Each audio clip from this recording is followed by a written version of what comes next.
Every civilization imagines its supreme god as the source of order, justice, and permanence, but the Greek cosmos was not born from harmony. It emerged from fear, violence, and an unbroken cycle of overthrow. Power did not pass from one generation to the next. It was taken, and every ruler knew with absolute certainty that what had been seized could be seized again. Zeus did not rise into a stable universe. He was born into a world that consumed its own future, a cosmos where fathers destroyed sons to prevent replacement, and sons destroyed fathers to escape confinement. Before thunder crowned his authority, the sky itself had already fallen once, and the memory of that fall shaped everything Zeus would become. This is not the simplified story of a god who ruled because he was strongest. It is the story of a survivor who learned that strength alone never preserves power. Zeus ruled because he understood fear better than any god before him, and because he built an order designed to outlive him, even as he spent his reign terrified it would not. The first ruler of the cosmos was Uranus, the living sky. His domain stretched endlessly, but his authority was fragile. He feared his children, not because they were violent, but because they existed. The Cyclopes, the Hecatoncheires, and the Titans were pushed back into the depths of Gaia, imprisoned within the earth itself, denied light and growth. This was the earliest form of kingship, control through containment. Gaia, the earth, endured the imprisonment of her children until endurance became rebellion. She conspired with her youngest Titan son, Cronus, and armed him with a sickle forged for a singular purpose. When Uranus descended to lie with her, Cronus struck. The sky was mutilated and overthrown, and for the first time, a god learned that supremacy could be undone. Power did not disappear, it changed hands. Cronus believed himself wiser than his father. He had destroyed tyranny, and in its place he intended to rule forever. But prophecy followed him. A warning echoed through his reign. One of his children would overthrow him, just as he had overthrown Uranus. Cronus did not hesitate. Each child born to him, and Rhea, was swallowed whole the moment it entered the world. Hestia, Demeter, Hera, Hades, Poseidon. They were not killed, they were erased from the future, trapped alive within the body of their father. Cronus ruled an age later remembered as golden, but that peace was artificial. Nothing changed because nothing was allowed to grow. This was stability, achieved through suffocation. Rhea watched her children disappear into silence. Each birth became a loss, each prophecy a wound that never closed. When she conceived again, she chose defiance over obedience. Zeus was born far from Cronus's throne, hidden from the sky that had once imprisoned the gods. On Crete, in caves and shadowed valleys, he was raised in secrecy. Warriors clashed shields to mask his cries. Amalthea nourished him. The world itself conspired to keep him alive. Cronus was given a stone wrapped in cloth and swallowed it without question. He believed the cycle complete, the future neutralized. But the future was already growing. Zeus did not grow up in comfort or entitlement. He grew in exile, shaped by concealment and restraint. He learned that survival required patience, that power taken too early was power wasted, and that timing mattered more than force. When Zeus returned, he did not challenge Cronus openly. He entered his father's court quietly. He served him. He learned the structure of the system he would destroy. And when the moment came, Zeus did not strike with violence. He struck with inevitability. Cronus was poisoned. The children he had consumed were forced back into the world. No longer infants, but gods forged by centuries of imprisonment. Hera, Demeter, Hestia, Hades, Poseidon. The family returned not as dependents but as equals. The old order had not merely been challenged, it had been exposed as unsustainable. The war that followed was not a rebellion, it was a cosmic reckoning. Titans clashed with Olympians, mountains were torn apart, seas boiled, and the sky itself cracked under divine violence. For 10 years, neither side could prevail. Strength met strength. Immortality met immortality. Zeus realized what his predecessors never did. Victory would not come from domination alone. It required allies the old kings had feared. He descended into Tartarus and freed the Cyclopes and the Hecatonkieres, beings imprisoned not for crimes, but for being uncontrollable. In return, they forged weapons that were not merely tools of destruction, but symbols of authority. Thunder for Zeus, the trident for Poseidon, the helm of invisibility for Hades. When the Titans fell, they were not destroyed, they were bound. For the first time, the past was not erased, it was contained. After the war, the cosmos was divided not by violence, but by agreement. Zeus took the sky, Poseidon the sea, Hades the underworld. The earth remained shared, a reminder that no god ruled alone. Zeus became king not because he was the strongest, but because he understood what destroyed kings. Fear. He ruled to prevent it, and in doing so, made it permanent. Zeus stood victorious over a universe rebuilt from ruin. The Titans were imprisoned, the sky was secure, the cycle of devouring fathers appeared broken. But power never forgets how it was taken, and Zeus, more than any god before him, understood that what he had done could be done again. Victory did not bring rest. Zeus inherited a cosmos exhausted by war, but not cured of conflict. The Titans were bound, yet their memory lingered. The Olympians stood united, yet unity was fragile. Immortality did not erase ambition, and power, once seized, did not willingly remain still. Zeus understood something his predecessors had not. Chaos does not disappear when defeated. It reorganizes.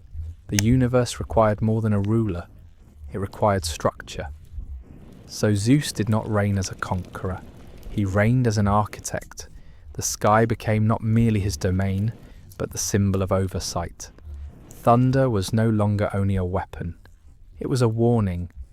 The seasons stabilized. Oaths gained weight. Hospitality became sacred law. Zeus embedded authority into the daily rhythms of both gods and mortals, making rebellion not impossible, but costly.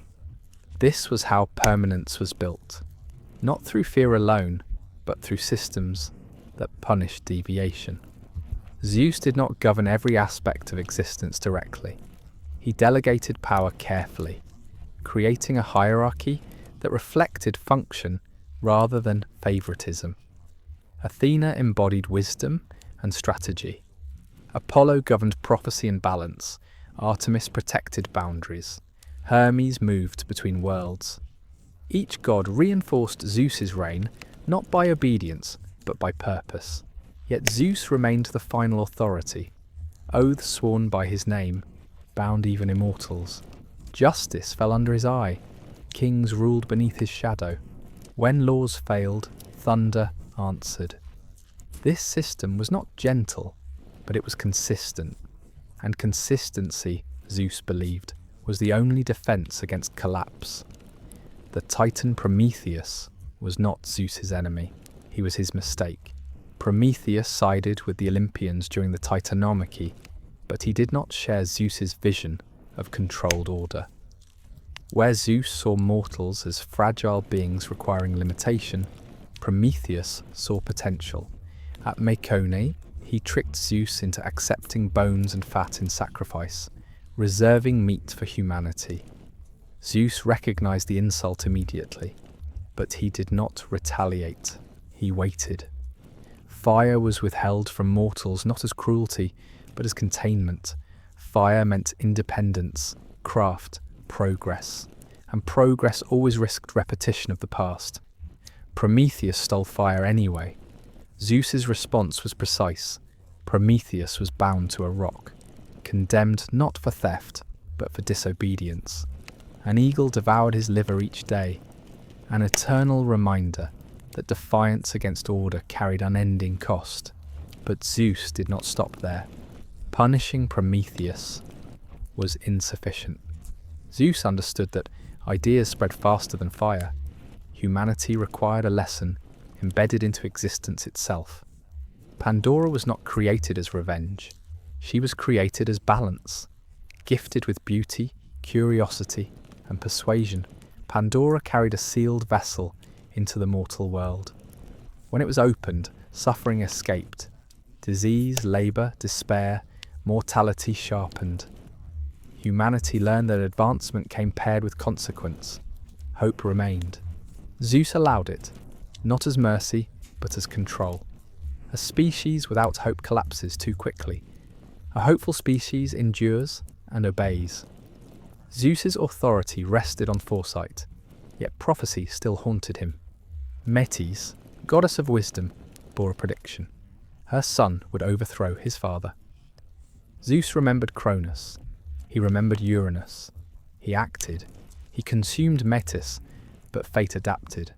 Athena was born from Zeus's skull, fully formed, armoured, and aligned with her father's authority. The prophecy fractured. Zeus had prevented replacement, but not succession. Athena was not a rival. She was continuity. Yet the lesson was clear. No ruler escapes prophecy. They only reshape it. Zeus's marriage to Hera was not romantic, it was strategic. Hera represented legitimacy, lineage, and the sanctity of union. Through her, Zeus's reign gained stability in the eyes of gods and mortals alike. Their conflicts were not private disputes, they were ideological clashes. Zeus embodied expansion, Hera embodied boundary. His affairs were not merely betrayals, they were destabilizations. Her wrath was not jealousy, it was enforcement. Together, they represented the paradox of rulership, authority and restraint locked in constant tension. Zeus's interactions with mortals were not indulgent, they were calculated. Heroes like Perseus, Heracles and Minos were not accidents, they were instruments, demigods designed to confront threats gods could not openly address. This was another lesson learned from the Titanomachy. Absolute power stagnates. Distributed power adapts. By allowing mortals to rise, struggle and fall, Zeus ensured the world remained dynamic, but never ungovernable. By the height of his reign, Zeus had achieved what no ruler before him had managed. The cosmos endured. The heavens did not revolt, the earth followed pattern, the dead remained contained. Yet beneath this stability lay unease. The same intelligence that built the system recognized its fragility. Zeus knew rebellion would return, not from titans, but from those shaped by his order.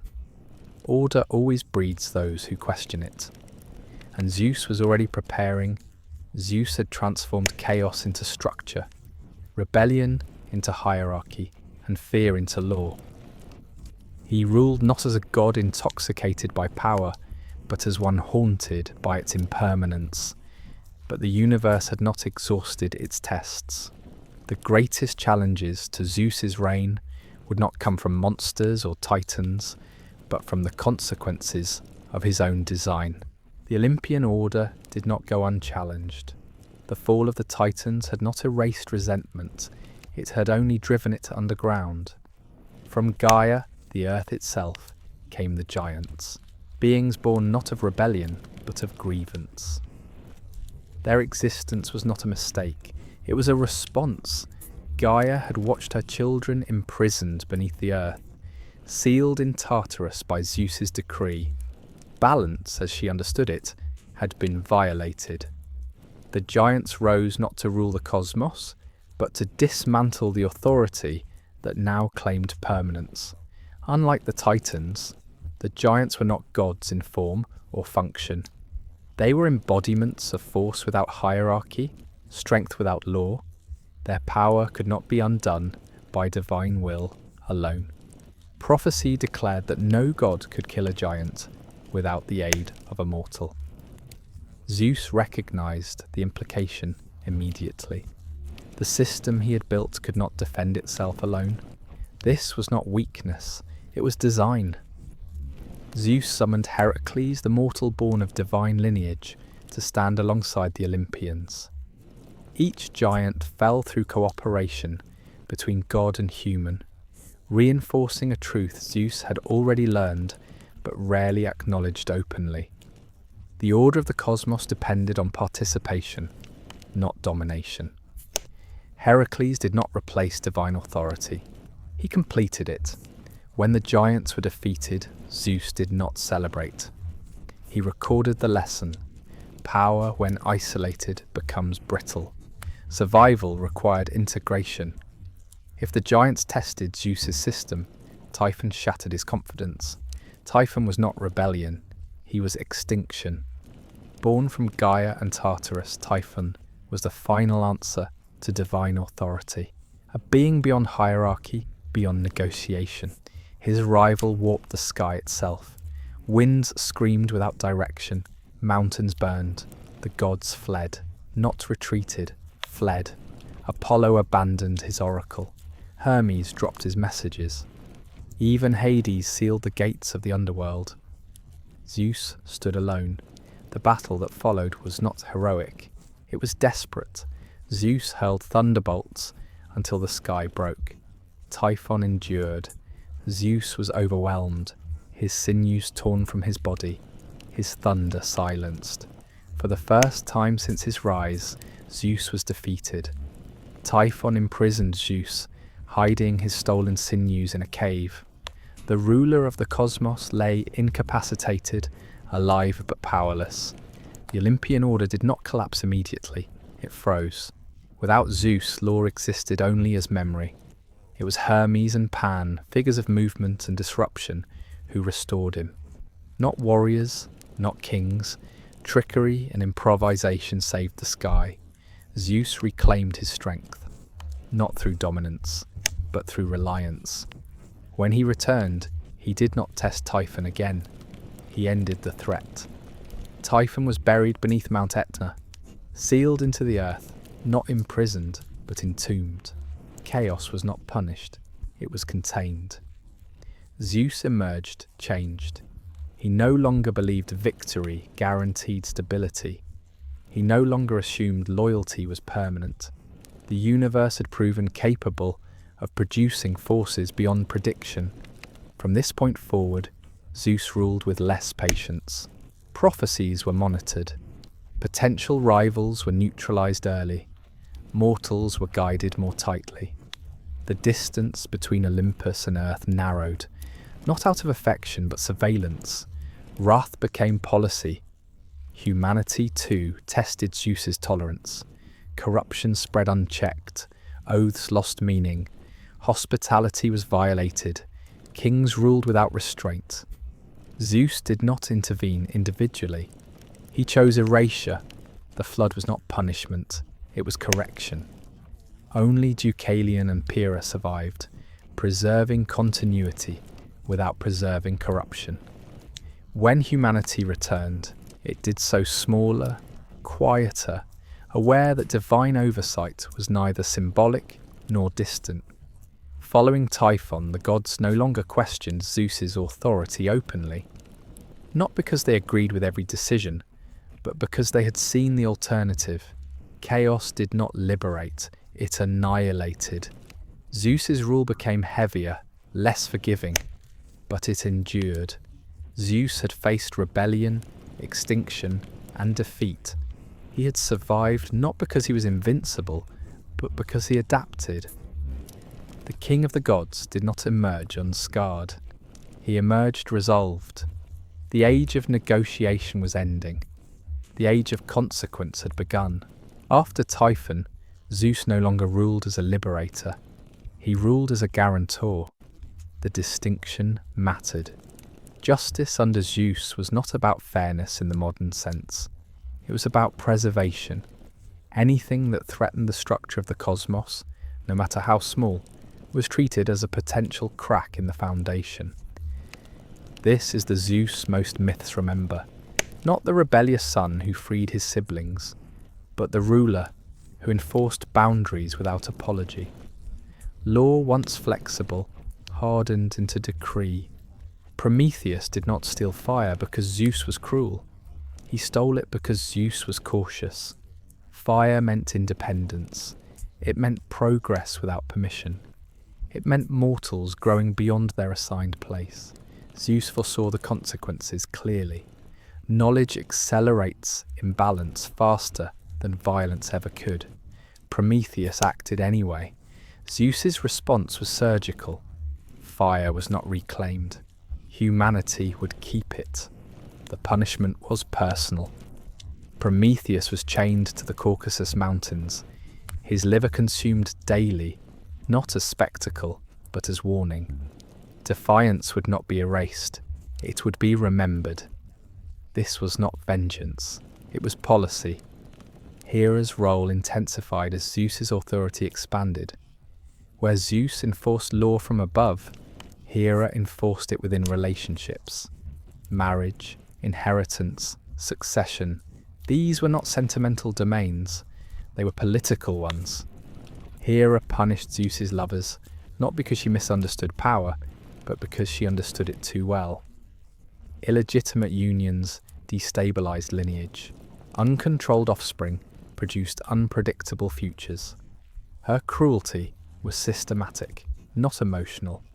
Together, Zeus and Hera maintained the illusion of divine order while absorbing its contradictions.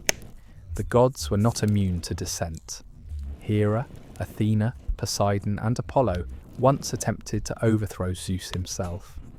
They bound him while he slept, believing his reign had grown too severe. They failed.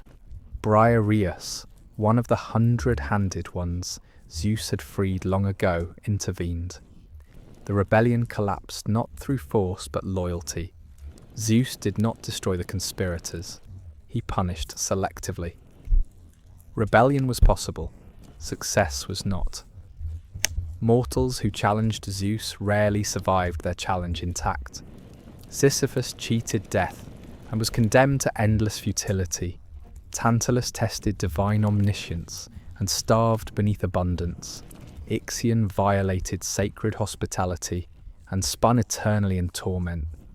These punishments were not about cruelty. They were symbolic corrections.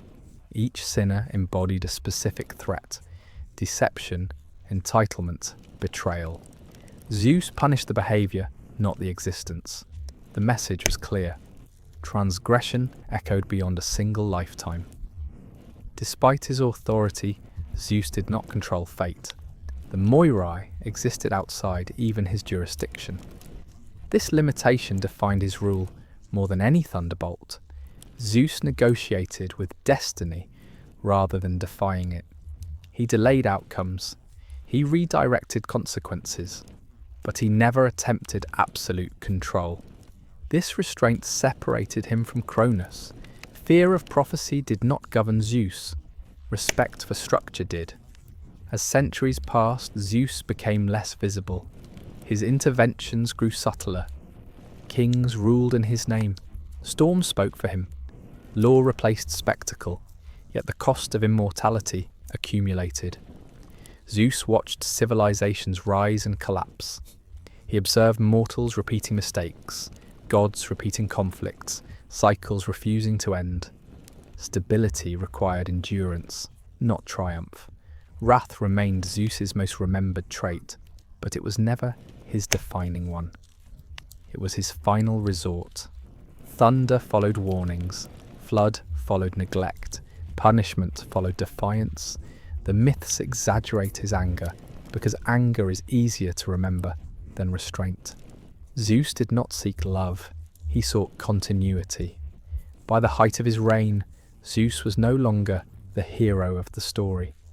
He was the system itself. To oppose him was to oppose order. To question him was to question the universe's architecture. And that is why he became feared. Not because he ruled cruelly, but because he ruled successfully. Every reign ends not with collapse, but with quiet. Zeus did not fall in battle. He was not overthrown. There is no myth of his death because the Greek imagination could not conceive of the sky without him. Instead, Zeus faded into permanence. Storms still broke, laws still echoed his name. Kings still swore oaths beneath open heavens. The ruler became background. This was not decline, it was absorption. Zeus ceased to be a character and became an institution. As city-states rose and fell, Zeus's image shifted. He was no longer the young rebel of early myth, nor the wrathful enforcer of later legend. Philosophers reframed him as principle rather than personality. Poets softened his excesses. Lawmakers invoked his justice rather than his thunder. Zeus became less human in story and more abstract in function. The gods, once deeply personal, moved further from daily life. Temples became symbols. Sacrifices became rituals rather than negotiations. Power endured even as belief transformed. History remembers extremes more clearly than balance. Zeus's punishments were vivid. His lovers were many. His wrath was spectacular. These stories survived because they were dramatic, not because they were complete. The quieter truths, his restraint, his compromises, his fear of repeating Cronus's mistakes, faded more easily. Zeus became the tyrant in hindsight because stability is invisible when it works. Order does not tell stories about itself. Modern judgment often fails Zeus because it applies human ethics to cosmic responsibility. Zeus did not exist to be kind. He existed to maintain a universe that resisted permanence at every level. Mercy without structure leads to collapse. Freedom without boundary leads to chaos. Zeus understood this because he had lived through the consequences of unchecked power under the Titans. His severity was learned, not inherited. As monotheistic belief systems replaced polytheism, Zeus did not disappear. He fragmented. His authority dispersed into ideas of divine law, heavenly judgment, and skybound sovereignty. The thunder god became the archetype of rulership itself. Even stripped of worship, his framework remained. Kings still claimed divine right. Storms still symbolized judgment. The sky still represented power beyond reach. Zeus had succeeded too well to be erased. Zeus was not the hero the myths wanted. He was the ruler the universe required. He freed his siblings, ended cosmic tyranny, survived extinction, imposed law, absorbed rebellion, and accepted limits even he could not cross. He ruled longer than any god before him because he understood that power does not endure through force alone. It endures through structure, through restraint, through fear when necessary. Zeus's story is not about morality. It is about responsibility. It is about the burden of maintaining order in a system that constantly seeks entropy. He was neither saviour nor villain, but something more unsettling. He was correct, and correctness is rarely loved. Above the world, the sky remains unchanged. Storms gather without malice. Thunder follows no emotion. The heavens do not explain themselves. Neither did Zeus. The myths of the gods were never meant to comfort.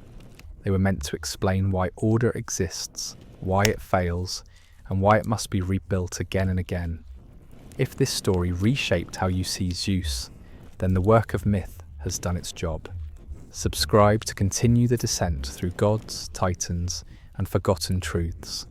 Next, the underworld waits.